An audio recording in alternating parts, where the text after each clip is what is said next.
Hey guys, this video is going to be about my personal experiences with remote neural monitoring. Um, I don't know a whole lot about this subject, and I've only had a few experiences, so this video will probably be a little bit shorter than the others. The first experience that I had that led me to believe that they were remotely monitoring my thoughts happened in sometime between the fall of 1998 and the spring of 1999. What happened was I was rehearsing in my mind something I was planning to go speak to a person that I had known in my childhood, and I was going to ask him what he remembered about the white van incident. If you guys want to know about that, you have to go back and watch my my videos, my story, the videos, my TI story. But during that time, I had decided to go and speak to this kid that I had known in childhood and find out what he remembered about the white van incident, because I knew that he knew about it. And so I was rehearsing over and over in my mind. The night before, I was planning to go talk to him the next day, and I was rehearsing over and over in my mind what I was going to say, and you know, how I was going to find him, and planning out, you know, how I was going to get there and everything. And I'm not kidding you, the next morning my mom came over and told me that he was dead. And this was a guy that I knew in childhood. I mean, really young, before my preteen years, okay? And he'd gone to my church, my mom's church, and he knew something about that white van incident that happened on the church property. And so, because I had remembered him telling his mom, okay? So, when I was thinking about going over and talking to him, that night he died of a drug overdose.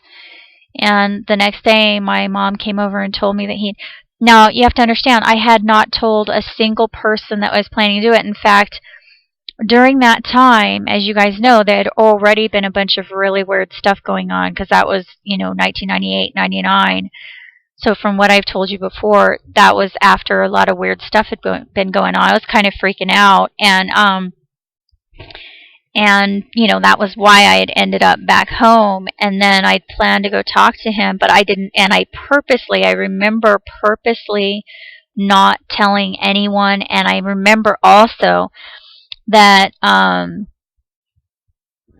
purposely did not speak out loud about what I was planning to do. I kept it. What I thought, I kept it completely under wraps. According to what I thought. But then the fact that he died that very same night, I thought was very, very weird. And I personally do not consider that a coincidence. The next incident that I can think of, and this is the only other thing I can think of that not only leads me to believe, that confirms for me that in fact they are remotely monitoring our thoughts. Some of us, if not all of us, I don't know, but I know in my case, I know that they are, because last spring, as you guys know, I was on welfare for a little while because I was homeless. And so once I went homeless, I went on welfare, and I was on welfare for about a year. And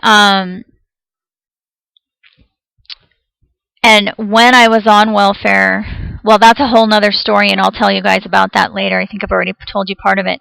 But they had assigned me to a job, and at that job, there were multiple persecutions going on, but in particular, there was this one instance when my supervisor was repeating my thoughts out loud and I could hear her in her office repeating saying my thoughts out loud.